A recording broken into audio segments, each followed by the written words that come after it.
1 cent coin. This one is I like this. Huh. Have you ever seen this one before? No. This is your first time seeing it? First time. I've never seen this. This is pretty. You have a 5 cent coin. That is different. Yeah, it is different. That's a rabbit. It is a rabbit. 5 cents. 5 cents. A 10-cent coin. So as you can see, it's got a what is this at the back of the coin? A tree, but doesn't it have a name? Yeah, what's the name? Take a guess. Is it a bamboo tree? Oak tree?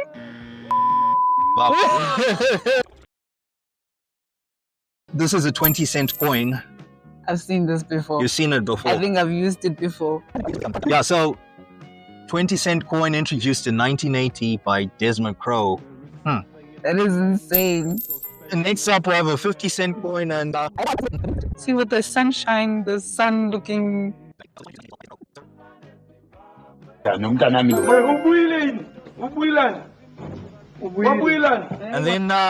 the final coin introduced in 1980 was this $1 coin. What do you have at the back? Yeah, the Great Zimbabwe and some trees.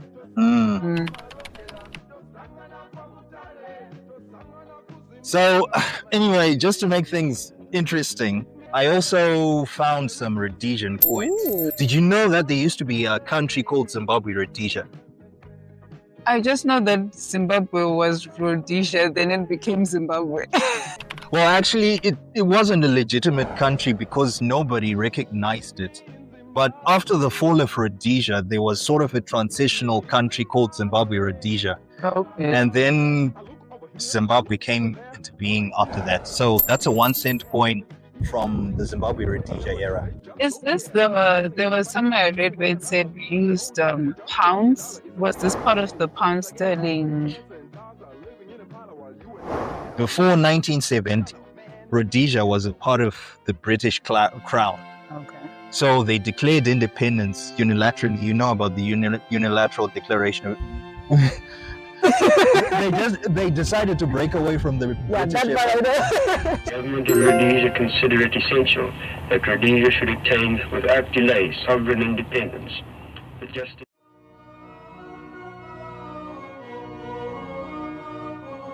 They had to introduce their own currency, which they did in 1970, known as the Rhodesian Dollar. It was introduced at 1-to-1, and by the time we got to independence, this Rhodesian Dollar was as powerful as ever. It was more powerful than the Rand.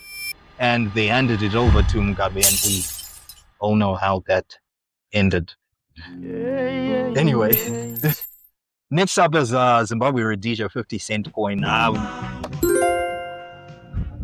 So you've got a tiger fish at the back. I don't know what that is. I don't know if it's a pod or... That is insane! This is so cool, isn't it? That's so cool. I want that in my pocket.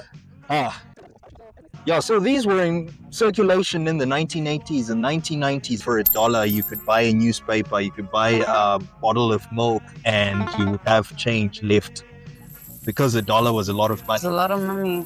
Next up, we have the notes, starting with the $2 note. Very blue. It's very blue. It's very blue. Is this not the same? Like we had on the 50-cent coin. Yeah. Yeah. It's the same and the one. balancing rocks. Yeah. That's what they're called, Domboremari. Domboremari, exactly. And also at the back, this is Kariba. Kariba Dam. Yeah. So this is Desmond Krough's signature. As you can see, he was a governor when these notes were released, and it says Salisbury, 1980. So when Zimbabwe became an independent country, the capital was Salisbury up until 1982. And then it became Harare. So you have Salisbury there. You also have a buffalo looking at you. Next up, we have $5. Thoughts? Man. Yeah. Look at the women with the... Itchy.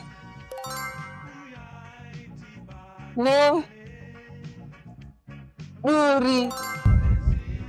Swan. Anzi Swan. Oh, yeah.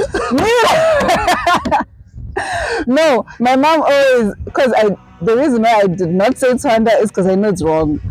I said Twanda and my mom wanted to have my head for it. I put it at Twanda. I'm like, but it makes sense because it's Twanda. Okay, for the sake of time. But Nuri, it's sweet. Nuri, this also. So I wanted you to say Tswanda. And the hearts and Yeah, so this is pretty much a depiction of rural life in Zimbabwe at that time. And the front face, you've got your balancing rocks, and you've got your zebra, and you've got Mr. Krough's signature. Next up, you've got a $10 note. Thoughts? This is some pretty money, man. What is that? A manufacturing... What is that? No, that's a torch. Oh. Remember at independence, Mugabe lit up a torch. He did? This is slowly becoming a history lesson.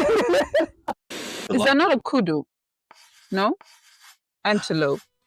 What's the name of our national rugby team? Sable. Yeah, that's the sable. So finally, the $20 note, the largest denomination ever printed by Mr. Desmond Krough. He really printed some nice money. Well, this is an elephant. This is the Victoria Falls. Different angle from the other monies we've seen. This is quite strange because if you take a look at all the other notes, you only have one animal on the note. This one has two because you have a giraffe on the front and you've got an elephant on the back. Yeah. Well, you do have a fish on the two.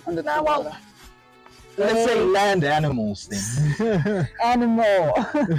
Anyway, this was the largest note ever printed by Desmond Krough. Now, what's important to know, like I said at the beginning, is that he was a transitional governor. So in 1983, a guy by the name of Kombo Moyana took over. You may encounter some notes that have his signature. Same design, but his signature. With his signature. You can do that. Well, it's not like money is only printed once and that's it. Oh, so now the ones printed during your term are the ones that are... They're going to carry your signature. Okay. Yeah. So ultimately, under Desmond Krough's governorship, 6 new coins and 4 new notes were introduced into circulation. Okay.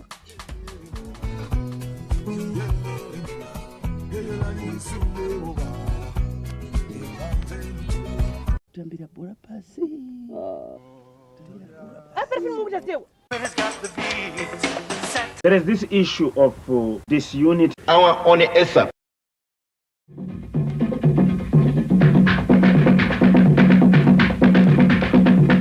A very good evening.